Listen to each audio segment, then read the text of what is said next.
नमस्कार, हार्टटॉक भारत देख रहे हैं आप। मैं हूं दिवाकर विक्रम सिंह। देश के बाह्य सुरक्षा को लेकर के भारत की सेना, हमारी वीर नौसेना, वीर वायुसेना और वीर थल सेना के जवान और उनके अधिकारी रणनीति बनाने में जुटे हैं।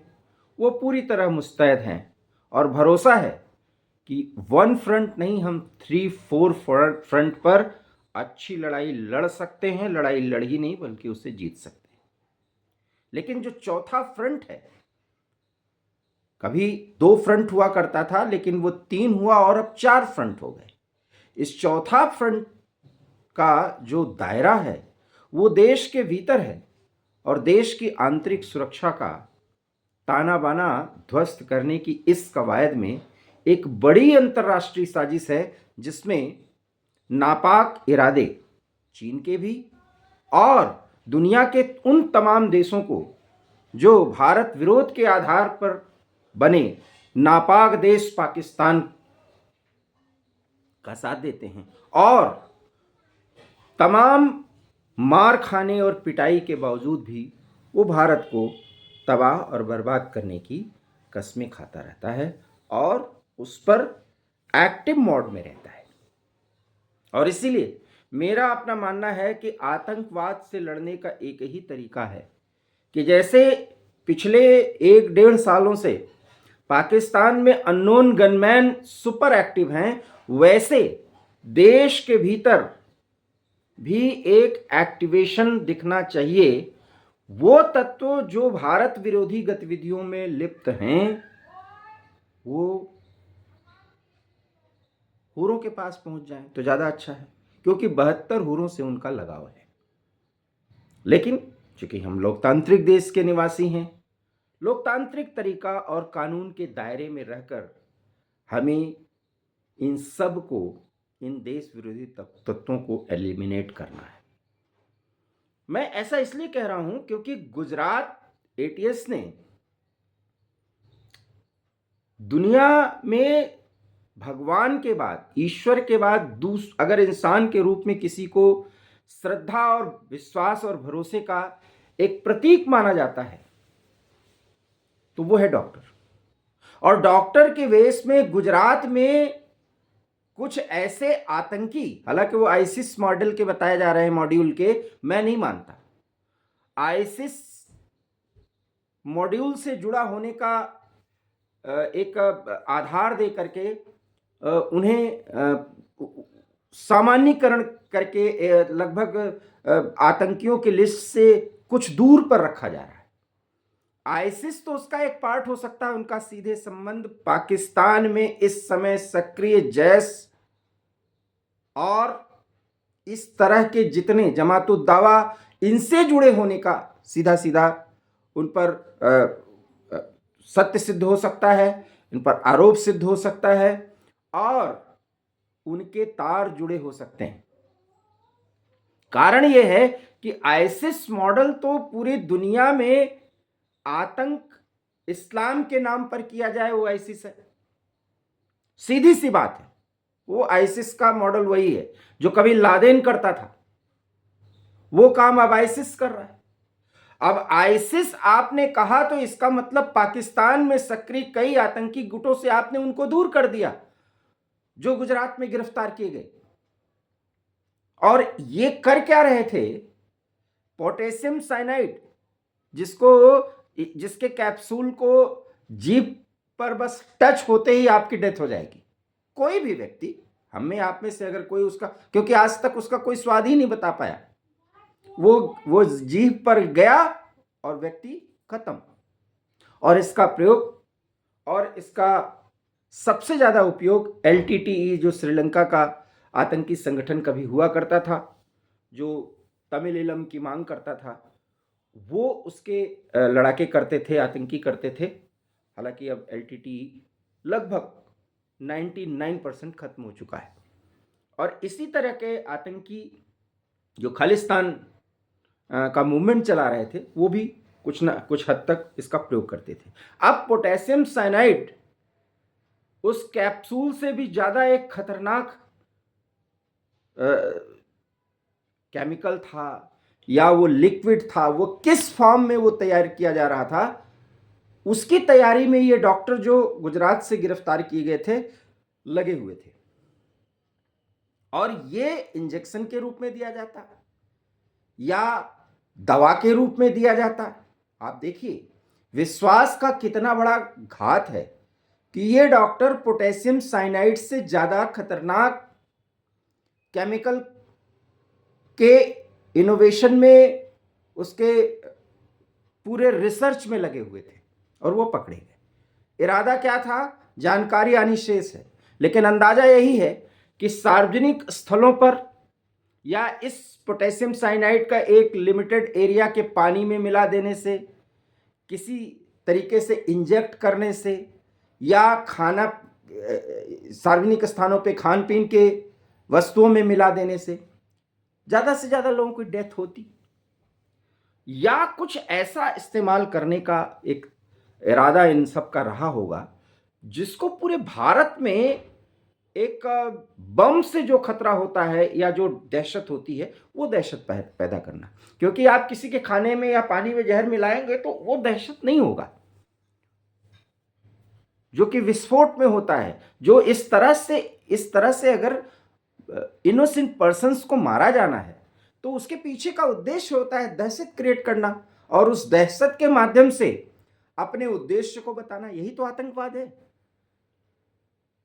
तो इसलिए ये जो मॉड्यूल था इसका संबंध सीधे सीधे जम्मू कश्मीर से जोड़िए, क्योंकि जम्मू कश्मीर पुलिस ने दिल्ली एनसीआर के फरीदाबाद, और बताया तो ये जा रहा है, जो मैं आपको खबर दे रहा हूं कि दिल्ली में भी गिरफ्तारियां हो रही हैं, सहारनपुर और लखनऊ, दिल्ली, ये सब इन आतंकियों का गढ़ है। और ये आतंकी जो फरीदाबाद में गिरफ्तार किया गया ये भी डॉक्टर, और ये डॉक्टर पढ़ाई नहीं कर रहा था, ये 3 साल से फरीदाबाद में अपनी सेवाएं दे रहा था। अब आप सोचिए, और ये परास्नातक पोस्ट ग्रेजुएट डॉक्टर्स हैं जिनकी गिरफ्तारियां हो रही हैं। अब अगर गुजरात में गिरफ्तारी होती है फरीदाबाद में, और फरीदाबाद में जो गिरफ्तारी होती है उसमें 10 बॉक्सेस में आरडीएक्स भरे मिले हैं, जिस कमरे में वो ये सब कुछ रखा था। एसएलआर और ये सब चीजों को तो छोड़ दीजिए, पिस्टल और बंदूक गोलियां, ये तो भाई आतंकी थे तो करेंगे ही, रखेंगे ही, इनका उपयोग करेंगे ही, लेकिन ये डॉक्टर के स्वरूप में। और आप सोचिए कि दिल्ली एनसीआर का हर एक कोना, सहारनपुर जो सीधे सीधे पंजाब और हरियाणा से कनेक्ट होता है, जम्मू कश्मीर से कनेक्ट होता है, उत्तर प्रदेश का ये सीमाई जिला, और इसका संबंध सीधे सीधे लखनऊ से।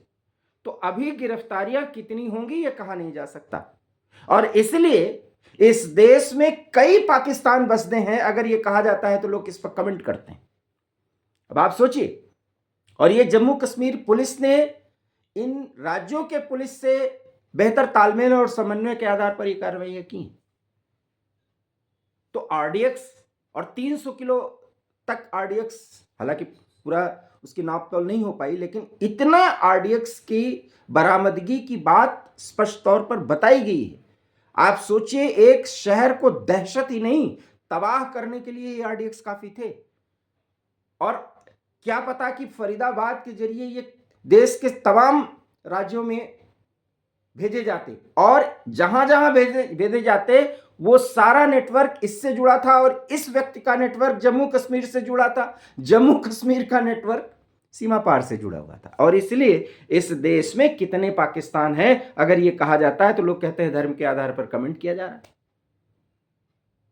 और सोचिए, doctor, engineer, lecturer, professor, thinker, writer, ऐसा नहीं है कि जो मदरसे से पढ़ा है वही जिहादी होता है, वो तो खुलेआम है, सबको मैं नहीं कह रहा हूं, लेकिन उसके बनने के 99% अगर चांसेस हैं तो ये पढ़े लिखे तो 100 नहीं 200% चांसेस हैं। इनका जो फेनेटिसिज्म थॉट प्रोसेस होता है,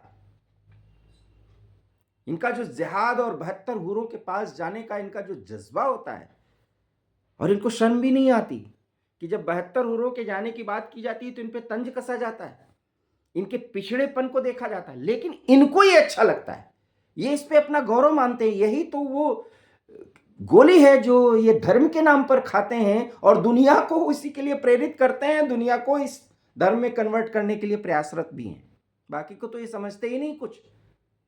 तो डॉक्टर, इंजीनियर, लेक्चरर, प्रोफेसर, समाज सेवी, विचारक, कुछ भी कह लीजिए, शक होना चाहिए।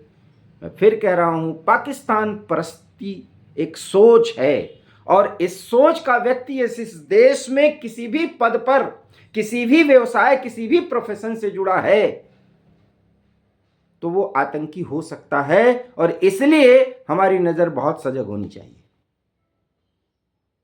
आप सोचिए, कोई इन्वेंशन किस बात की कर रहा है कि साइनाइड से भी ज्यादा खतरनाक पदार्थ बना लिया जाए। क्या उद्देश्य होगा? एक अंतरराष्ट्रीय साजिश की बू आ रही है नहीं? फिर आरडीएक्स 300 किलो तक अगर एक दिल्ली एनसीआर के एक स्थान से बरामदगी उसकी होती है और कई ऐसे राज्य के प्रमुख स्थल या राजधानी जहां पर इन आतंकियों के आने जाने का एक दायरा हो रहा होगा, एक फैलाव रहा होगा। अब आप सोचिए, अभी भी इस नेटवर्क से कितने लोग जुड़े हुए होंगे। फरीदाबाद में जिस डॉक्टर की गिरफ्तारी की गई है, ये 3 साल से काम कर रहा है यहां पर। मतलब और मायने साफ हैं, ये मॉड्यूल या ये नेटवर्क या ये स्लीपिंग सेल अभी भी पूरे देश में सक्रिय है और सिर्फ कुछ गिरफ्तारियों से हम नहीं कह सकते कि हम पूरी तरीके से महफूज हैं, क्योंकि कट्टरपंथी तत्व बहुत कम खर्च में बहुत ज्यादा भारत को नुकसान पहुंचाने की फिराक में हैं। और ऐसा इसलिए भी है क्योंकि अब तो पाकिस्तान ही नहीं, बांग्लादेश की तरफ से भी हमें खतरा है। और यहां पर इनके प्रधानमंत्री, खैर बांग्लादेश में तो प्रधानमंत्री है ही नहीं, हाँ भूमिका वही अदा कर रहा है, ये वहां पर जो अंतरिम सरकार है उसका मुखिया है, लेकिन पाकिस्तान इस समय इस पर अपनी कृपा दृष्टि बनाए रख रहा है। और पाकिस्तान जो अपने खाने के लिए किसी तरीके से भी अमेरिका और चीन के टुकड़ों पर पल रहा है, वो बांग्लादेश को अपनी गोद में बिठा रहा है। वो खुद इनके तलवे चाट रहा है, डोनाल्ड ट्रंप के और शी जिनपिंग चीन के राष्ट्रपति के।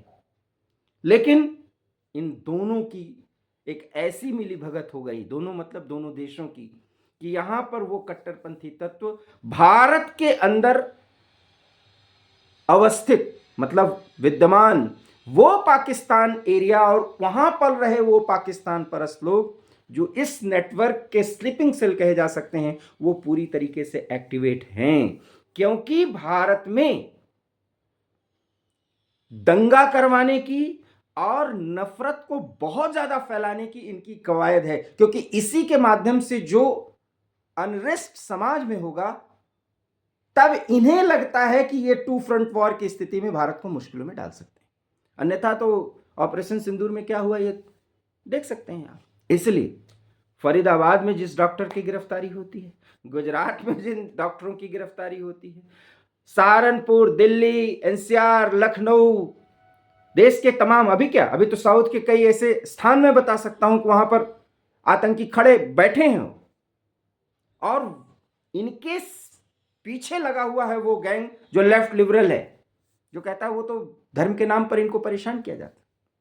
लेकिन बहुत ही बड़ी साजिश है और ये साजिश एक्टिवेट या इसको प्रभावी तभी बनाया जा सकता है जब एसआईआर का काम पश्चिम बंगाल में बहुत तेजी से आगे बढ़ेगा। वहां कई जगहों पर, कई कॉलोनियों में ताले लग गए हैं, लोग भगना शुरू हो चुके हैं क्योंकि अवैध घुसपैठिए हैं वो सब। तो अभी तो एसआईआर के काम को शुरू तो होने दीजिए 12 राज्यों में, और इधर संसद सत्र चलने दीजिए। महामहिम एलओपी, लीडर ऑफ अपोजिशन, कुछ न कुछ तो बेचारे खोल ही देंगे। हालांकि फायदा ही रहता है उनका ज़्यादा खुल जाना मतलब वो जब बम पर बोलना शुरू करते हैं। लेकिन ये जो एक्टिवेशन है और डॉक्टरों के रूप में ये जो जहर खुरानी गिरोह है, ये अभी इसका एक स्वरूप है।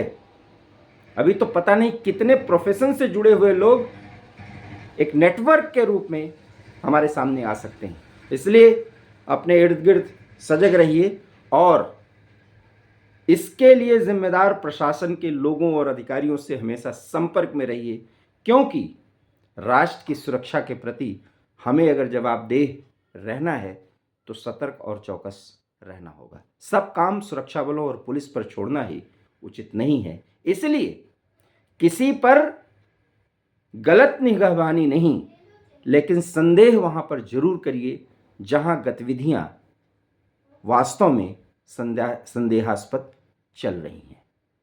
बहुत बहुत धन्यवाद। नमस्कार। हमारा ये वीडियो पसंद आया हो लाइक कीजिएगा, शेयर कीजिएगा। हमारे चैनल हार्ट टॉक भारत को अगर सब्सक्राइब नहीं किया है तो इसे सब्सक्राइब कर लीजिएगा। बहुत बहुत धन्यवाद। नमस्कार।